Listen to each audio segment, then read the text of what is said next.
Okay, so one thing about me is, at heart, I'm an apologist. In the tradition of 1 Peter 3:15, I believe it is. Don't get me wrong. You guys right? Okay, thank you. 1 Peter 3:15 says that we should always be prepared, be ready to defend the gospel, always having an answer for anyone who would question the reason why we believe. The reason why we believe this Bible is true. The reason why we believe that God exists. The reason why we worship a God and believe in a God and devote our whole lives to a God that we cannot even see. Amen. So with that, I would like to start out with answering, or partially answering, a question that is probably next to impossible to answer. That question would be, and it's probably a question that many people have thought about, why didn't God stop sin from the beginning? As we see, we look at the world, we see racism, we see rape, we see molestation, we see murder, we see envy, we see jealousy, we see all of these things. Why would God not stop Adam and Eve from eating the fruit?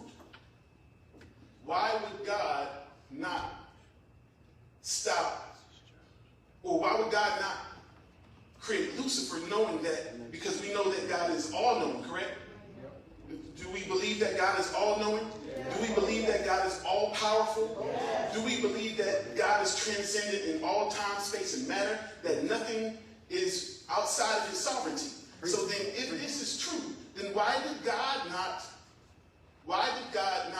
create Lucifer? Just not create Lucifer, knowing that he would eventually turn into the enemy, the one who causes all of this trouble. And there is one way I found to answer this. And as they sang some wonderful, beautiful songs today, but that overwhelming, reckless love of God, right? How would we know the grace of God? How would we know the extent of his mercy? How would we know how far he would go to save us if there was no sin?